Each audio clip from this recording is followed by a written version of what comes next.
next guy came up that we're about to talk to because there was a report that Isaac Likely staying at Oklahoma State. Well, I mean, I didn't know he was going to leave. I thought he was coming back for next year, but he joins us now. And let's ask the most important question first.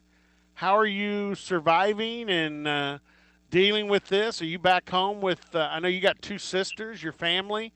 So what's going on? What's going on right now for Isaac Likely? I mean, everything's good for me, man. You know, I'm just staying around the house and just trying to stay in good shape. I'm really just around here just taking everything in, and it's really just like a mental break. You know, I've been watching a little bit of film, you know, just really getting to break myself down. So, you know, I've been in the time of not playing basketball, so I know kind of what to do already in this situation. Yeah, unfortunately, I was going to wait and ask about this later, but is it simple enough to describe your season last year as the start, the middle where you weren't playing because of illness, and the finish? And the start and the finish were fantastic. hmm I mean, you know, that's just how life goes. You know, you can't control what happens, and you know, I felt like I started the season great. I finished it great. You know, that middle part after I came back from my illness, you know, I was just really just trying to find my rhythm again that whole time. And you know, you try to not think about it while it's going on during the season, but you know, I could kind of just feel that I was feeling out of rhythm for some weeks, and you know, it took some time to get back to just playing how I normally play. But you know, I wasn't really stressing the situation too much. Yeah, I'm an old dude. I mean, I turned 60 this summer in July, but I'm a Metroplex guy. I mean, I came out of the North Dallas area, and you know, and you know, you're from Timberview.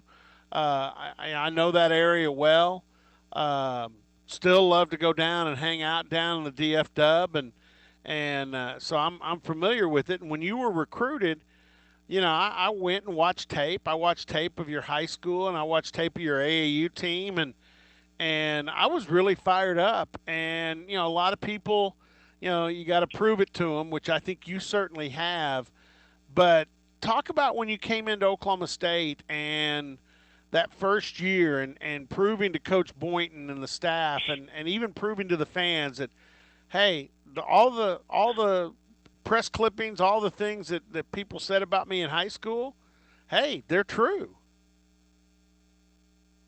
You know, really, it wasn't too much of a hard situation for me because just coming out of the situation that I was previously committed to, previously signed already to another school, Mm-hmm. and that school that I was signed to, a lot of people felt as if that school was, it was a great school, Fresno State, but a lot of people felt like I could have been playing in a Power Five conference because I was really under recruited, and you know, coming into the school, Coach Boynton just gave me a chance, man, from the beginning, and you know, it wasn't necessarily just uh, trying to trying to prove everybody wrong or right or anything like that. It was more just trying to prove myself right the whole time, you know. And that's all it is. Yeah, and I thought you did a great job. And here's the funny thing, you know, your last basket was, I mean, I can't think of a better way. And I know you'd like to have played some more, but boy, I mean, that's a great experience, and to take you into the off season and what your role will be next year. You couldn't ask for a better. Now, it would have been better if it'd been in the NCAA tournament or something like that. But still, to win a game at the end like that, and that's the last thing you did on the floor in a real game, that ought to carry you through and cause you to keep working hard and everything. Not that you wouldn't anyway. But hmm I wanted to ask you about Brooklyn and those games up in Brooklyn last year in that first part of the season, which you just said a little while ago. Man, I was playing really good at the first. Your zone is not like, and everybody's talking about Michael Jordan because of the documentary The Last Dance that's out. When Michael Jordan was in the zone, and I think of the zone as being the best you can be at what you are. His game was all about scoring. It was about going to the basket, you know, yanking the rim down, hitting outside shots. And I know Michael Jordan played defense too, but when I think of the zone for Isaac Likely, Your zone is scoring some. Your zone is making your teammates better some. And your Mhm. zone's a lot about being a great defender. And I think in New York, I just feel like that was yours. You were in the zone for you in New York. Is that you agree or disagree? Um, yeah, I most definitely agree. You know, I feel like I've had a lot of games where I was just in the zone. And that's the great part about my versatility. My me being in the zone shows in different ways. You know, in Syracuse, it really stood out a lot offensively that I was in the zone. But then there was other games this year where, you know, by my assist and my rebounds and my steal numbers, you could tell that I was just active and in the zone. You know, so that's the good thing about my versatility. There's plethora of ways I can affect the game. You know, so I'm not really too much of a. I'm really one of those guys that, you know, one night I might go in, he might score 10. The next night he might score 10. The next night he might score 20 something. You know, you never know with me. I'm just the guy that really just sees how I can affect the game for that game right then and there, and what my team needs me to do for right then and there. And see, I think that's your zone. Your zone, like you said, your zone shows up in a lot of different ways, and that's one of the fun things about watching you play. Um, the video released the other day, and this was after the report that you were coming back, which you were always coming back, weren't you? You know, I can't really speak too much on those kind of things, really, Okay. just because you know, there's a lot of situations that go on behind the scenes, you know. But me, I'm kind of a guy that, like, you know, even if I was to be leaving, like, people wouldn't know because I'm just so much of an introvert, and I kind of just keep my business between me and my people, and, you know, the ones closest to me, and, you know, and Coach Boyd. But for the most part, you know, I really feel like, of course, you know, I want to come back, me personally, for sure. But, you know, sometimes other situations present themselves. But me personally, I want to come back for sure, just to be part of this great new era, and really just to come back and polish my game and enhance my game. I feel like there's way more I can learn. I feel like there's more stuff that I'm adding to my game that I'm working on currently. Just to, I feel like I can bring back and polish and add to it, showcase my game in different ways. Fair enough. Yeah, fair enough.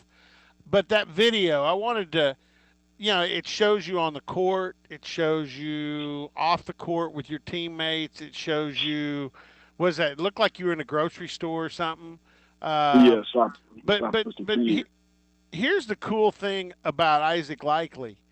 I'm sure you have days where you wake up and say, "Man, this isn't my day." I mean, everybody has those, but you never show it. Every time people see you, whether it's on the court or off the court, you seem to be having a good time. And that, even if that's not always true, that's a great vibe to give off to everybody. That's a great attitude to share with people is, hey, man, I'm just enjoying life. Yeah, that is. You know, I just learned that a long time ago. You know, life's too short to really just try to mope around and let things get you down. So I try my best. I try my best to just embrace every day and live every day to its fullest. Let's go back to Iowa State and the Big 12 tournament. When that happened, I know Coach Boynton had said, okay, we don't have any timeouts. Let's, we get the opportunity here. We got to go. What you did at the end of that game, how much of it was literally you thinking through it, and how much of it was just you reacting to the situation? Give me a blend there of how much thought went into it and how much was just, here's what we got to do. Let's do it. Um, I really, to be honest with you, it really wasn't too much thinking going into it. I mean, I just reacted. Avery threw me the ball in, and whenever I looked up, I seen that it was literally a one-on-one situation. And me personally, I just feel like in transition, a one-on-one situation for me, that's something I definitely have to take advantage of, and I was able to and make the layup, thankfully. No, no, no doubt about it. And then when you look at how down the stretch of the season, how some of the younger guys got better, and I know there'll always be a loyalty to Cam and to Thomas and Lindy. They did a lot for this program over the last 4 years. But in looking at and we don't know. I mean, the recruits, they're highly touted and they're good players. We'll find out how good and how ready when they come and blend in and start practicing. But when you look at yourself and the younger guys that you guys were responsible for bringing up this year, uh, how do you feel about how that group came out at the end, turning the page for next season? First off, I want to begin with, like you said, man, Diz, Trey Reeves, Lindy Waters, Cam McGriff, Jonathan Laurent, um, Right? and J.K. All those guys. They definitely helped start something here at this program, and they've helped me become the leader that I am today. So really, with those traits that they had as leaders that they've helped instill in me, I'm just gonna try to help that. I mean, use that and build even more, and just get this program going in the right direction like they already started, and really just try to elevate us, and really just try to be a great leader as much as I can. Cam and Diz and Lindy, those are three great leaders. And I can't try to go in there and try to replace them, but I can just go in there and try to be the best me and the best leader I can be myself. And then with the young talent that we're gonna have there that's coming in, it's just gonna be exciting. These young guys, they not scared. They ready to go into the fire. They seem like they're excited. So when we get up there and ready to work, we gonna work. Yeah, and then I wanted you to comment about the guys that were on the team this year that were young, and I know Caleb Boone kind of probably got the most time, but he's got his twin brother Keelan, and then you look at the other young guys that played a lot. I know when you were out with your injury, we saw a lot more of Avery and then Chris, but those guys, how'd you feel about the way they progressed down the stretch?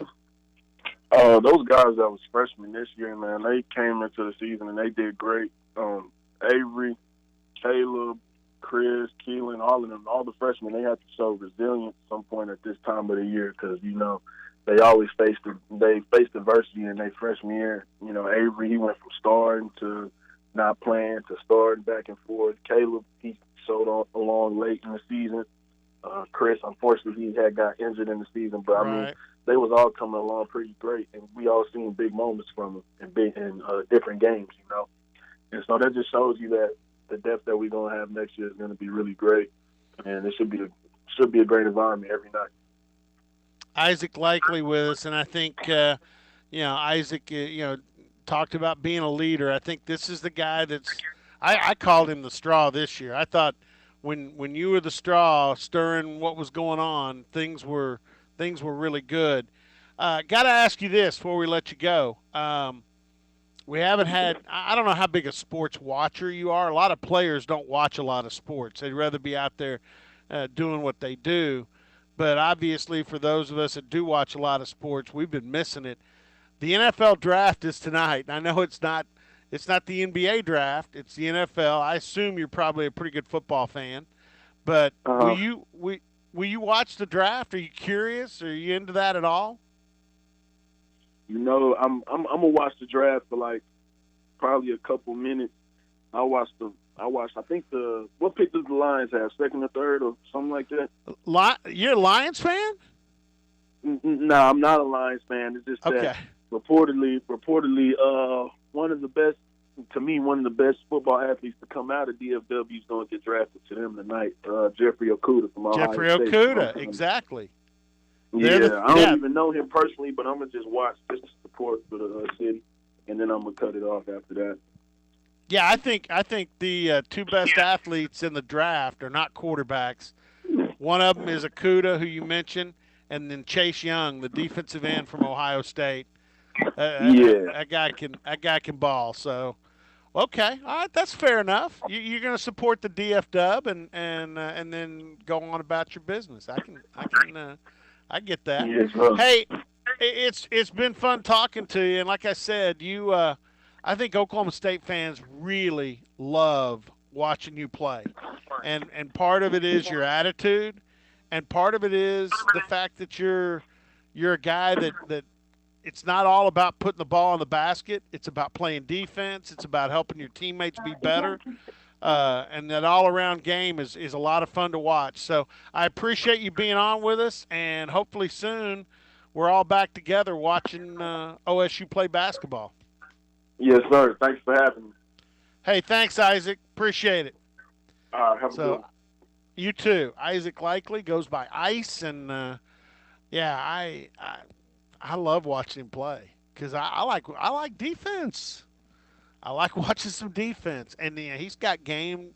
He's got game to score the ball, but he's also got game to put his teammates in good situations, make passes, run the floor.